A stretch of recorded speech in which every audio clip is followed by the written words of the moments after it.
Now that we created this component, it's important to understand how components can communicate with each other. Let's say we have a list of persons here in our app component, in our root component. So here I'll add a person's property to this class, and I'll turn this into a list. And this list will simply have a couple of names: Max, Manuel, Anna. By the way, TypeScript has its name because it depends heavily on types, and it kind of yells at you by throwing an error down there in the terminal when you violate types. Now, it is able to infer a lot of type. For example, TypeScript will already know that persons is of type array, which in turn holds strings. And you can see that if you hover over it.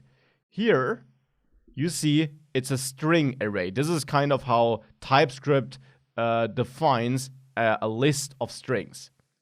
You can also set your own types by adding a colon after the property name here, or after the function, or after your variable, and then define your own type, like string array. This is a bit of redundant here because TypeScript was able to infer this, but you can still do it manually if you want.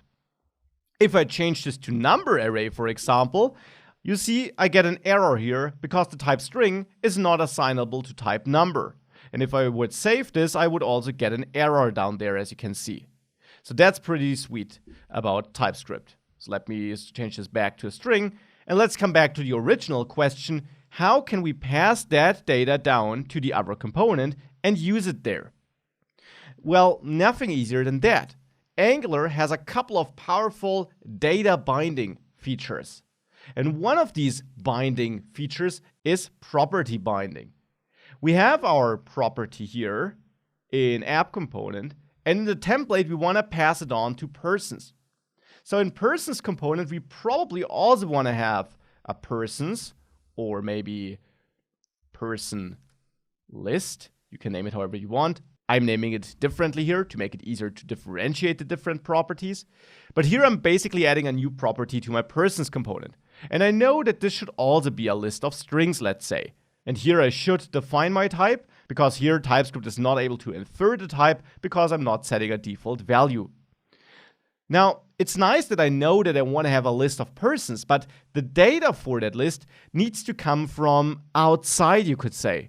It's not inside this component. We actually have the data in here. Maybe, let's say, because we fetched it here with the HTTP request, or for whichever reason. So how can we pass the data from app component to persons component? Well, we can set up our own bindable property. And we do this by importing something from @AngularCore. You add a comma after component, and then you import input. Input is again a decorator, but this time not a decorator you add in front of a class, but instead one which you add in front of a property. Again with @ and then the name, input. And then you also need parentheses. Now what this does is it tells Angular that this property of this component can be bound from outside. But what do I mean with this? It means that we can now go to our app component HTML file where we use that tag. And here we can set this just as we can set attributes on normal HTML elements. At least it's kind of comparable to that. There's just one special thing. For property binding, to tell Angular that you are now binding the property of that other component, you add square brackets here, and then the name of the property you want to bind.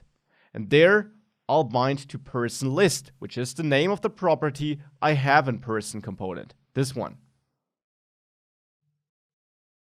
Then here, between double quotes, I can pass in my value. And I could define a new array here. Should be an array of strings, of course, because I'm expecting a list of strings here. And I could pass Michael here. But of course, I already have my own list here in the app component. I have it here in this person's property. Now, conveniently, I can access any properties I have in here inside of the template of the component. So if I have something in a TypeScript file of a component, of the app component, I can use it in the template of that same component. So here I can just type persons and reference the values which are inside my persons array here, inside of this person's property. And now if I save this, this will actually work, but of course we'll not see anything. We're not rendering this person list, but it will be passed down. We don't get any errors here. But how can we now output this list of persons?